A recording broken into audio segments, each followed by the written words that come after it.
2:36 de la tarde, amigas y amigos, y la verdad es que no solamente la información que se generó el día de ayer con los resultados electorales en el Parlamento Europeo, sino también las consecuencias que se han generado. Hemos visto el llamado que hizo el presidente francés Emmanuel Macron, también la renuncia del primer ministro belga, distintos pronunciamientos de los sectores más progresistas de España que igualmente quedaron reducidos en vista del avance de organizaciones de derecha y de ultraderecha. ¿Qué está pasando? ¿Cuáles son las inquietudes que otros sectores de la política no han podido satisfacer? Lo vamos a conversar de inmediato con el politólogo y analista internacional, el profesor Carlos Romero. Muy buenas tardes y gracias por atendernos, profe. Muy buenas tardes, Vanessa, a tus completas órdenes. Muchísimas gracias, profe. ¿A qué se debe esta respuesta del electorado? Porque generalmente a la gente se le echa la culpa porque vota de una forma o de otra en vez de entender qué es lo que está pasando allí. Sí, bueno, primero que tenemos que decir lo siguiente. No se equivocaron las encuestas que determinaron que iba a haber un cambio político importante a nivel de la Unión Europea y particularmente del Parlamento Europeo. No se equivocaron. Y en segundo lugar, también no se equivocaron en predecir que iba a haber una votación muy alta para sectores ultraconservadores, que se le llaman en Europa ultraderecha, y que de una manera u otra pueden cambiar el mapa político nacional en cada uno de los países miembros en un futuro cercano. Entonces, estos dos elementos se cumplieron, desafortunadamente diría yo que se cumplieron, y estamos viendo un panorama entonces que se define por lo siguiente. Primero, un decaimiento del movimiento socialdemócrata en todos estos países. En segundo lugar, un mantenimiento, no decaimiento, sino mantenimiento de la democracia cristiana y de los sectores populares. Y en tercer lugar, una reducción de la presencia de la izquierda en el Parlamento, pero en cuarto lugar, el aumento de la presencia de los sectores ultraconservadores en el Parlamento Europeo. Entonces, el cuadro de esta nueva legislatura va a ser bastante difícil de llegar a consensos, en primer lugar, y en segundo lugar, estimula de cierta manera el desarrollo de este tipo de políticas a nivel interno de estos países. Entonces, vamos a ver quizás en el futuro gobiernos de conservadores, ultraconservadores, o por lo menos miembros de estos partidos en alianzas con otros sectores del centro derecha en Europa, que de una manera u otra puede afectar el sueño de la integración europea y el sueño de la Unión Europea. ¿Por qué lo afectaría? ¿Cómo lo afectaría? Es decir, son factores más bien desagregadores, divisionistas. Bueno, uno de los principios de estos partidos es que de llegar al poder se van a retirar de la Unión Europea. Sí. Nos vamos a empezar por ahí, ¿no? En primer lugar. Porque consideran que la Unión Europea no ha dado respuesta a la inquietud de la ciudadanía. Claro, no olvidemos que la Unión Europea es un macroconjunto político formado por más de 20 países que de una manera u otra tratan de buscar políticas comunes en materia de ambiente, en materia social, en materia migratoria, en materia económica, en materia fiscal, etcétera, y que no ha funcionado de un todo. Y hay temas muy sensibles, como el tema migratorio. Ese es el que está, el pivote de esta postura, profesor. No es el único, no es el único, pero es el principal. Es el principal. Ese, y en segundo lugar el crecimiento económico, las dificultades económicas que tienen estos países en este momento. Desafortunadamente muchos de estos países miembros de la Unión Europea están en una situación económica muy difícil porque hay como una especie de contrasentido. Por un lado hay grandes desarrollos empresariales, grandes tecnologías de avanzada de punta, etcétera, pero por otra parte está la pobreza. Claro. Entonces todos estos elementos conspiran contra un elector que busque término medio, o sea, que busque los partidos de centro, como era otrora. Pero hay un desencanto con el progresismo, con la izquierda. Conversamos con el profesor Carlos Romero.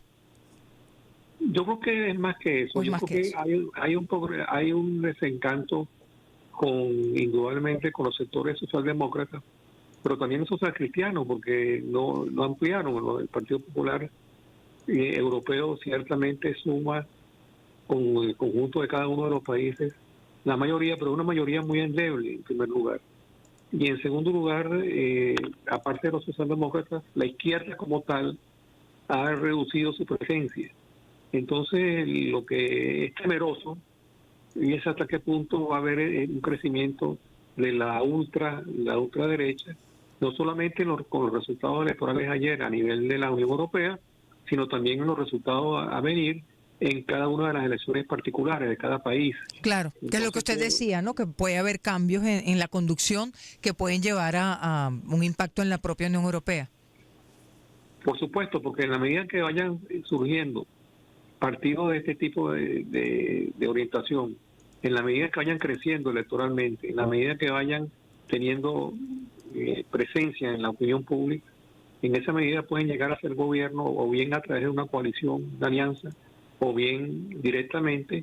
Y como dije anteriormente, uno de los principios de estos partidos es decir que de llegar al poder se van a retirar de la Unión Europea. Entonces imagínate todo lo que significa eso en un cuadro tan complejo como es la Unión Europea como institución de integración política y económica de Europa. Estamos conversando a las 2:43 de la tarde con el profesor Carlos Romero, politólogo, analista internacional. Profesor, usted planteaba, entre otros elementos, en su análisis inicial, decae el movimiento socialdemócrata. ¿A qué lo atribuye? ¿Qué pasa con las banderas de la socialdemocracia que quizá podrían ser más potables para amplias mayorías de la población?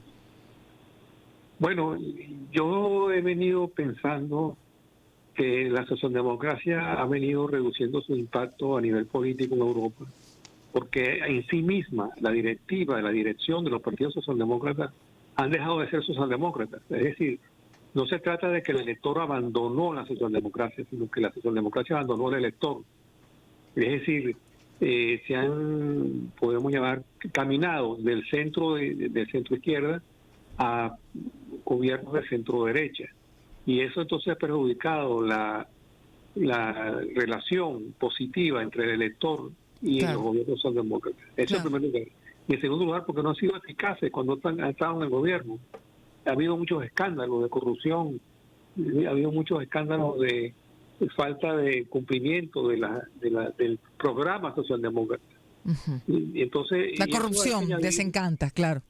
Pero eso hay que añadir que históricamente hablando, los partidos socialdemócratas y socialcristianos y los partidos liberales, que son los partidos históricos de Europa, han venido retirándose de la palestra política, han venido perdiendo presencia, tanto electoral como política, y sobre todo se han venido alejando del elector. Y ese elector entonces frustrado busca otras alternativas que son llamativas, no se puede negar, que son llamativas, pero que en el fondo significan un gran retroceso en la vida democrática de ese continente. Profesor Romero, le preguntamos también sobre las consecuencias que puede tener esta nueva reconfiguración para nuestra región y también para Venezuela, es decir, para toda la conflictividad política, no solo de nuestro país, sino de la región.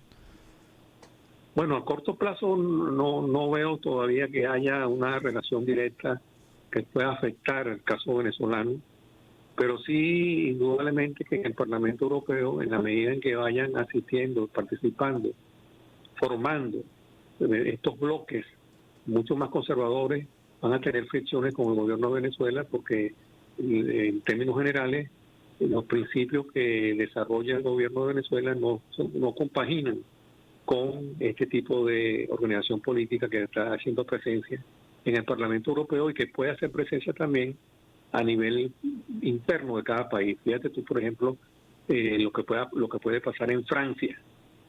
Si sigue con este ritmo ascendente los sectores de ultraderecha y de centroderecha en Francia, podemos ver un cambio político que puede afectar entonces las relaciones diplomáticas con Venezuela y con el resto de América Latina. Por ejemplo, en el caso de Francia es el que usted ve más, quizá más claro, ¿no? Que podría llegarse a esto. Claro, porque el presidente, no olvidemos que el presidente Macron disolvió el Parlamento y mandó a una elección nueva de la Asamblea Nacional. Pero también dijo que no podía quedarse como que si nada hubiera ocurrido, ¿no? Bueno, un acto de contrición, ¿verdad? Claro. Pero en otros políticos parece que no existe. Pero hizo algo muy importante. Constitucionalmente él puede cancelar la Asamblea Nacional actual y mandar a llamar a elecciones, cosa que lo hizo. Ahora, grupos de ultraderecha, ¿qué riesgo podrían implicar para no solamente para Europa, sino para América Latina, para el mundo? Bueno, un riesgo a corto plazo es que puedan formar gobierno, ¿verdad? Y que puedan tener directrices que vayan en contra del sentido común y de la agenda internacional y de la agenda regional. Por ejemplo, ¿qué llamaría usted del sentido común, profesor Romero? Bueno, el respeto a los derechos humanos, el desarrollo económico, una política exterior más, podríamos llamar, suave, y hay cosas muy concretas que uno sabe cómo van a reaccionar estos partidos si son un gobierno en el futuro, en relación al tema de la guerra en Ucrania, de la relación con Rusia, del problema del Medio Oriente, etcétera. Podría haber un cambio importante en ese sentido. Estos son los cambios que usted ve fundamentalmente si siguen ascendiendo estos grupos de ultraderecha. Ahora, profesor, evidentemente hay molestia en el electorado, hay descontento en el electorado. Los sectores que dicen cuidado con el ascenso de la ultraderecha, ¿qué le ofrecen a esa electora o a ese elector que está molesto, que está desencantado? Bueno, más allá de culparlo y decirle por qué votaste así. Claro, hay dos tipos de electores desencantados. El que no va a votar, la abstención. ¿Aló? Sí, está al aire, profesor, lo Sí, escuchamos. La abstención y el que vota entonces por estas nuevas formas políticas. En cualquier caso, el futuro de Europa no lo veo claro ni lo veo visionario como se vio hace 40 años cuando empezó todo el proceso de la Unión Europea. Sí, la migración es uno de los temas. Sí. Bueno, lo hemos escuchado en los discursos de los líderes, especialmente del sector de Se Acabó la Fiesta, por ejemplo, esta formación española. ¿Cuál es la respuesta que puede darle a Europa del presente a la migración, a esas inquietudes? Bueno, regularizar el proceso migratorio, porque el proceso migratorio es inevitable. El traslado de poblaciones en Europa, en América Latina, etcétera, es un movimiento que forma parte de la agenda internacional. Claro. Pero por supuesto que eso trata también un problema moral, de discutir si es viable o no es viable que puedan integrarse esas comunidades al quehacer nacional de cada uno de estos países. En principio, uno tiene que estar muy claro que es un derecho humano la cuestión migratoria. Claro. Pero les molesta porque lo han dicho públicamente los líderes de estas organizaciones. Por supuesto. Entonces, y además utilizan ese tema como paño caliente, ¿verdad? Como antorcha. Y eso lleva entonces a un gran retroceso democrático, porque la democracia se define, entre otras cosas, por el consenso. Y no puede haber consenso con estos temas tan espinosos. Claro, entonces este es uno de los temas que usted piensa que que estas organizaciones que advierten sobre el aumento de la ultraderecha podrían atacar con regularización de la migración. Regularización, pero también trancar las puertas. Porque detrás de esa política de regularización viene también el enfrentamiento a ese tema, prohibir la entrada de migrantes y expulsión de los mismos. Eso profundizaría el problema migratorio. Claro. ¿Qué es lo que podría suceder con estos grupos? Estamos conversando con el profesor Carlos Romero a propósito de estos resultados en Europa y su impacto también para la región. Cuando le preguntábamos sobre el impacto para Venezuela, usted hablaba, por ejemplo, de Francia y lo que pueda suceder de ahora en adelante. España, por ejemplo, profesor, que hemos visto que incluso hay distintos pronunciamientos de liderazgo de izquierda por los malos resultados. Bueno, el cuadro español es distinto. Ahí básicamente se mantuvo el status quo con el Partido Popular y con el Partido Socialdemócrata, con el PSOE, ¿verdad? La izquierda no tuvo gran participación, ni tampoco la derecha, aparte de esta agrupación folclórica que entró al Parlamento. Pero en el caso español no es tan electrificante como es el caso de Francia. Ujú. ¿No cree que puede haber un cambio en España que pueda incidir en las relaciones con Venezuela como consecuencia de estos resultados? Bueno, eso está por verse, pero creo que no hay una relación directa. Hay que ver cómo se compone el gobierno y todo eso. Si usted estuviese en la Cancillería venezolana, ¿qué haría con base en estos resultados? Bueno, mandaría un emisario para ver qué es la España que va a crecer. ¿Y qué haría con...? Eh, ¿Cuál es la España que se va a formar luego de estas elecciones? No creo que haya una relación directa entre la elección parlamentaria y un cambio de política hacia Venezuela, no lo creo.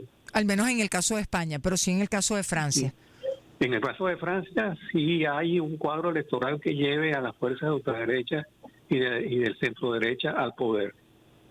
Perfecto. Pero hay que esperar. Hay que esperar también a ver qué pasa, pero ya vimos las reacciones no solamente el día de ayer, sino hoy también. Profesor, muchísimas gracias. Gracias por compartir su visión con nosotros. A la orden siempre. Gracias, profesor. Feliz tarde. Son las 2:53 de la tarde. Conversábamos con el politólogo y analista internacional Carlos Romero a propósito de estos resultados de las elecciones para el Parlamento Europeo. Bueno, pues hemos visto ya algunas de las reacciones, las consecuencias.